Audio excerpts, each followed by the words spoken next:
नमः शिवाय। हर हर महादेव। शिव पुराण की रुद्र संहिता के इस अध्याय में हम मेनका का विलाप, शिव के साथ कन्या का विवाह न करने का हठ, देवताओं तथा श्री विष्णु का उन्हें समझाना तथा उनका सुंदर रूप धारण करने पर ही शिव को कन्या देने का विचार प्रकट करने की कथा को सुनेंगे। ब्रह्मा जी कहते हैं, नारद जी, जब हिमाचल प्रिया सती मैना को चेत हुआ तब वे अत्यंत क्षुब्ध होकर विलाप एवं तिरस्कार करने लगे। पहले तो उन्होंने अपने पुत्रों की निंदा की, इसके बाद वे तुम्हें और अपनी पुत्री को दुर्वचन सुनाने लगी। मैना बोली, मुने, पहले तो तुमने यह कहा कि शिवा शिव का वर्ण करेंगे, पीछे मेरे पति हिमवान का कर्तव्य बताकर उन्हें आराधना पूजा में लगाया, परंतु इसका यथार्थ फल क्या देखा गया? विपरीत एवं अनर्थकारी दुर्बुद्धि देवर से तुमने मुझ अधम नारी को सब तरह से ठग लिया। फिर मेरी बेटी ने ऐसा तप किया जो मुनियों के लिए भी दुष्कर है। उसकी उस तपस्या का यह फल मिला जो देखने वालों को भी दुख में डालता है। हाय, मैं क्या करूं, कहाँ जाऊं, कौन मेरे दुख को दूर करेगा?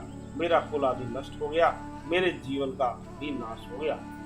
कहाँ गए वे दिव्य ऋषि? पाऊं तो मैं उनकी दाढ़ी मूछ नोच लूं। वशिष्ठ की वह तपस्विनी पत्नी भी बड़ी धूर्ता है। वह स्वयं इस विवाह के लिए अगुआ बनकर आई थी। न जाने किन किन के अपराध से इस समय मेरा सब कुछ लुट गया। ऐसा कहकर मैंने अपनी पुत्री शिवा की ओर देखकर उन्हें कटु वचन सुनाने लगी। अरे दुष्ट लड़की, तूने यह कौन सा कर्म किया जो मेरे लिए दुखदायक सिद्ध हुआ? तो दुष्टा ने स्वयं ही सोना देकर कांच खरीदा है, चंदन छोड़कर अपने अंगों में कीचड़ का ढेर पोत दिया। हाय हाय, हंस को उड़ाकर तूने पिंजड़े में कुआ पाल लिया। गंगा जल को दूर फेंककर कुएं का जल पिया। प्रकाश पाने की इच्छा से सूर्य को छोड़कर यत्न पूर्वक जुगनू को पकड़ा। चावल छोड़कर भूसी खा ली। घी फेंककर मोम के तेल का आदर पूर्वक भोग लगाया। सिंह का आश्रय छोड़कर सियार का सेवन किया। ब्रह्म विद्या छोड़कर कुत्सित गाथा का श्रवण किया। बेटी, तूने मेरे घर में रखी हुई यश की मंगलमयी विभूति को दूर हटाकर चिता की अमंगलमयी राख अपने पल्ले बांध ली। क्योंकि समस्त श्रेष्ठ देवताओं और विष्णु आदि परमेश्वरों को छोड़कर अपनी कुबुद्धि के कारण शिव को पाने के लिए ऐसा तप किया। तुझको, तेरी बुद्धि को, तेरे रूप को और तेरे चरित्र को भी बारंबार धिक्कार है। तुझे तपस्या का उपदेश देने वाले नारद को तथा तेरी सहायता करने वाली दोनों सखियों को भी धिक्कार है। बेटी, हम दोनों माता पिता को भी धिक्कार है जिन्होंने तुझे जन्म दिया। नारद जी, तुम्हारी बुद्धि को भी धिक्कार है। सुबुद्धि देने वाले उन सप्त ऋषियों को भी धिक्कार है जिन्होंने कुल को धिक्कार है। तुम्हारे कुल को भी धिक्कार है, तुम्हारी क्रिया दक्षता को भी धिक्कार है, तथा तुमने जो कुछ किया उस सब को धिक्कार है। तुमने तो मेरा घर ही जला दिया। यह तो मेरा मरण ही है। ये पर्वतों के राजा आज मेरे निकट न आए। सप्तऋषि लोग स्वयं मुझे अपना मुंह न दिखाएं। इन सब ने मिलकर क्या साधा? मेरे कुल का नाश करा दिया। हाय, मैं बांझ क्यों नहीं हो गई? मेरा गर्भ क्यों नहीं गल गया? मैं अथवा मेरी पुत्री भी क्यों नहीं मर गई? अथवा राक्षस आदि ने भी आकाश में ले जाकर इसे क्यों नहीं खा लिया? पार्वती, आज मैं तेरा सिर काट डालूंगी, परंतु ये शरीर के टुकड़े लेकर क्या करूंगी? हाय हाय, मुझे छोड़कर कहाँ चली जाऊं? तुझे छोड़कर कहाँ चली जाऊं? मेरा तो जीवन ही नष्ट हो गया। ब्रह्मा जी कहते हैं, नारद जी, यह कहकर सेना मूर्छित हो पृथ्वी पर गिर पड़ी। शोक रोष आदि से व्याकुल होने के कारण ये पति के समीप नहीं गए। देवर से उस समय सब देवता कर्मचय उनके निकट गए। सबसे पहले मैं पहुंचा। मुनि श्रेष्ठ, मुझे देखकर तुम स्वयं मैना से बोले। नारद जी ने कहा, पति बोलते, तुम्हें पता नहीं है, वास्तव में भगवान शिव का रूप बड़ा सुंदर है। उन्होंने लीला से ऐसा रूप धारण कर लिया है। ये उनका यथार्थ रूप नहीं है। इसलिए तुम क्रोध छोड़कर स्वस्थ हो जाओ, हट छोड़कर विवाह का कार्य करो और अपनी शिवा का हाथ शिव के हाथों में दे दो। तुम्हारी यह बात सुनकर मैना तुमसे बोली, उठो, यहाँ से दूर चले जाओ। तुम दुष्ट और अधमों के शिरोमणि हो। मैना के ऐसा कहने पर मेरे साथ इंद्र आदि सब देवता एवं दिक्पाल ब्रह्म से आकर यूं बोले, पितरों की कन्या मैंने, तुम हमारे वचनों को प्रसन्नता पूर्वक सुनो। ये शिव निश्चय ही सबसे उत्कृष्ट देवता हैं और सबको उत्तम सुख देने वाले हैं। आपकी पुत्री के अत्यंत दुस्सह तप को देखकर इन भक्तवत्सल प्रभु ने कृपा पूर्वक उन्हें दर्शन और श्रेष्ठ वर दिया था। यह सुनकर मैना ने देवताओं से बारंबार अत्यंत विलाप करके कहा, शिव का रूप बड़ा भयंकर है, मैं उन्हें अपनी पुत्री नहीं दूंगी। आप सब देवता प्रपंच करके क्यों मेरी इस कन्या के उत्कृष्ट रूप को व्यक्त करने के लिए उद्यत है। मुनीश्वर, उनके ऐसा कहने पर वशिष्ठ आदि सप्तऋषियों ने वहां आकर यह बात कही, पितरों की कन्या तथा गिरिराज की रानी, हम लोग तुम्हारा कार्य सिद्ध करने के लिए आए हैं। जो कार्य सर्वथा उचित और उपयोगी है उसे तुम्हारे हट के कारण हम विपरीत कैसे मान लें। भगवान शंकर का दर्शन सबसे बड़ा लाभ है। वे दान पात्र होकर स्वयं तुम्हारे घर पधारे हैं। उनके ऐसा कहने पर भी ज्ञान दुर्बला मैना ने उनकी बात मिथ्या कर दी और रुष्ट होकर उनसे कहा, मैं शस्त्र आदि से अपनी बेटी के टुकड़े टुकड़े कर डालूंगी, परंतु उसे शंकर के हाथों में नहीं दूंगी। तुम सब लोग दूर हट जाओ, किसी को मेरे पास नहीं आना चाहिए। ऐसा कह अत्यंत विह्वल को विलाप करके मैना चुप हो गई। मुने वहां उनके इस वार्ताव से हाहाकार मच गया। तब हिमालय अत्यंत व्याकुल हो वहां आए और मैना को समझाने के लिए प्रेम पूर्वक तत्व दर्शाते हुए बोले। हिमालय ने कहा, प्रिय, मेरी बात सुनो। तुम इतनी व्याकुल क्यों हो रही हो? देखो तो कौन कौन से महात्मा तुम्हारे घर पधारे हैं। तुम इनकी निंदा क्यों करती हो? भगवान शंकर को तो तुम भी जानती हो, किंतु नाना नाम रूप वाले शंभु के विकट रूप को देखकर घबरा गई हो। मैं शंकर जी को भली भांति जानता हूँ। वे ही सबके प्रतिपालक हैं, पूजनियों के भी पूजनीय हैं तथा अनुग्रह एवं निग्रह करने वाले हैं। निष्पाप प्राण प्रिय, हट न करो, मानसिक दुख छोड़ो, सुब्रते शीघ्र उठो और सब कार्य करो। पहली बार विकट रूपधारी शंभु ने मेरे द्वार पर आकर जो नाना प्रकार की लीलाएं की थी, मैं उनका आज में स्मरण दिला रहा हूँ।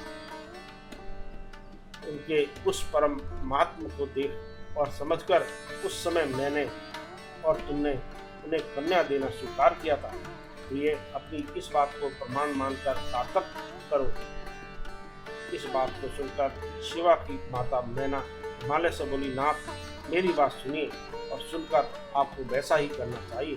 आप अपनी पुत्री पार्वती के गले में रस्सी बांधकर उसे बेखट के पर्वत से नीचे गिरा दीजिए, परंतु मैं इससे हर के हाथ में नहीं दूंगी। अथवा नाथ, अपनी बेटी को ले जाकर निर्दयता पूर्वक समुद्र में डुबा दीजिए। गिरिराज, ऐसा करके आप पूर्ण सुखी हो जाइए। स्वामी, यदि विकट रूपी रुद्र को आप पुत्री दे देंगे तो मैं निश्चय ही अपना शरीर त्याग दूंगी।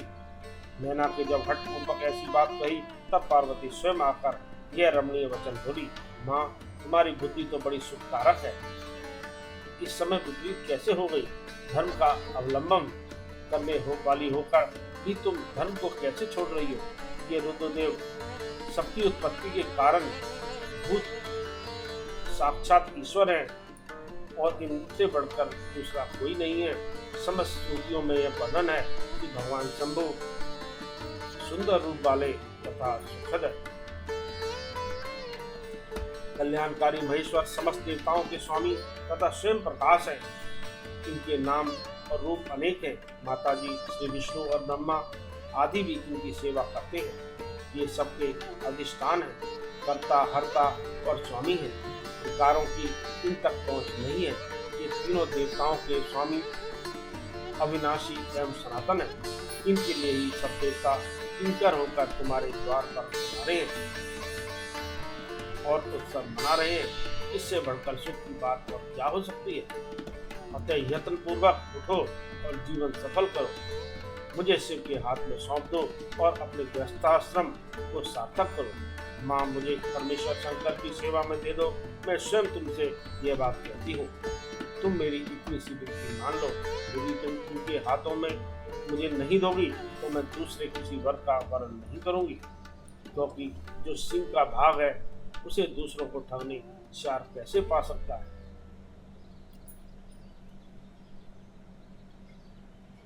क्योंकि जो सिंह का भाग है, जो दूसरों को ठगने वाला श्यार कैसे पा सकता है। माँ मैंने मन, वाणी और क्रिया द्वारा स्वयं हर का वर्ण किया है, हर का ही वर्ण किया है। अब तुम्हारी जैसी इच्छा हो वह कहो। ब्रह्मा जी कहते हैं, नारद जी, पार्वती की यह बात सुनकर शैलेश्वर प्रिया मैना बहुत ही उत्तेजित हो उठी और पार्वती को डांटती हुई दुर्वचन कहकर रोने तथा विलाप करने लगी। अंतर स्वयं मैंने तथा संकादि सिद्धों ने भी मैना को बहुत समझाया, परंतु वे किसी की बात न मानकर सबको डांटती रही। इसी बीच में उनके सुदृढ़ एवं महान हट की बात सुनकर शिव प्रिय भगवान विष्णु भी तुरंत वहां आ पहुंचे और इस प्रकार बोले। श्री विष्णु जी ने कहा, देवी तुम पितरों को की मानसी पुत्री हो एवं उन्हें बहुत ही प्यारी हो, साथ ही गिरिराज हिमालय की गुणवती पत्नी हो। इस प्रकार तुम्हारा संबंध साक्षात ब्रह्मा जी के उत्तम कुल से है। संसार में तुम्हारे सहायक भी ऐसे ही हैं। तुम धन्य हो। मैं तुमसे क्या कहूँ, तुम तो धर्म की आधारभूता हो, फिर धर्म का त्याग कैसे करती हो। तुम ही अच्छी तरह सोचो तो सही। संपूर्ण देवता, ऋषि, ब्रह्मा जी और मैं सभी लोग विपरीत बात क्यों कहेंगे। तुम सिर्फ खुद नहीं जानती, वे निर्गुण भी हैं और सगुण भी हैं, रूप भी हैं और स्वरूप भी हैं, सबके सेव्य तथा सत्पुरुषों के साथ आश्रय हैं। उन्हीं ने मूल प्रकृति रूपा देवी ईश्वरी का निर्माण किया है और उसके बगल में पुरुषोत्तम का निर्माण करके दिखाया। उन्हीं दोनों से सगुण रूप से मेरी तथा ब्रह्मा की उत्पत्ति हुई है। फिर लोगों का हित करने के लिए वे स्वयं भी रुद्र रूप से प्रकट हुए हैं। अंतर वेद, देवता तथा स्थावर जंगम रूप से जो कुछ दिखाई देता है वह सारा जगत भी भगवान शंकर से ही उत्पन्न हुआ है। उनके रूप का ठीक ठाक वर्णन अब तक कौन कर सका, अब तक कौन उनके रूप को जानता है। मैंने और ब्रह्मा जी ने भी जिनका अंत नहीं पाया, उनका पार दूसरा कौन पा सकता है। ब्रह्मा से लेकर कीट पर्यंत जो कुछ दिखाई देता है वह सब शिव का ही रूप है, ऐसा जानो। इस विषय में कोई अन्यथा विचार नहीं करना चाहिए। वे ही अपनी लीला से ऐसे रूप में अवतीर्ण हुए हैं और शिवा के तप के प्रभाव से तुम्हारे द्वार पर आए हैं। अतः हिमाचल की पत्नी, तुम दुख छोड़ो और शिव का भजन करो, इससे तुम्हें महान आनंद प्राप्त होगा और तुम्हारा सारा कलेश मिट जाएगा। ब्रह्मा जी कहते हैं, नारद जी, श्री विष्णु के द्वारा इस प्रकार समझाई जाने पर मैना का मन कुछ कोमल हुआ, परंतु शिव को कन्या न देने की हट उन्होंने कभी नहीं छोड़ी। शिव की माया से मोहित होने के कारण ही उन्होंने ऐसा दुराग्रह किया था। उस समय मैना ने शिव के महत्व को स्वीकार कर लिया। कुछ ज्ञान हो जाने पर उन्होंने श्री हरि से कहा, यदि भगवान शिव सुंदर रूप धारण कर ले तब मैं उन्हें अपनी पुत्री दे सकती हूँ, अन्यथा कोटि उपाय करने पर भी नहीं दूंगी। यह बात मैं सच्चाई और दृढ़ता के साथ कह रही हूँ। ऐसा कहकर दृढ़ता पूर्वक उत्तम व्रत का पालन करने वाली मैना शिव की इच्छा से प्रेरित हो चुप हो गई। धन्य है शिव की माया जो सबको मुंह में डाल देती है। और इस प्रकार यह अध्याय समाप्त हुआ और इसके अगले अध्याय में हम भगवान शिव का परम सुंदर दिव्य रूप का को प्रकट करना, मैना की प्रसन्नता और क्षमा प्रार्थना तथा पूर्वासिनी स्त्रियों का शिव के रूप का दर्शन करके जन्म और जीवन को सफल बनाने की कथा को सुनेंगे। ओम नमः शिवाय। हर हर महादेव।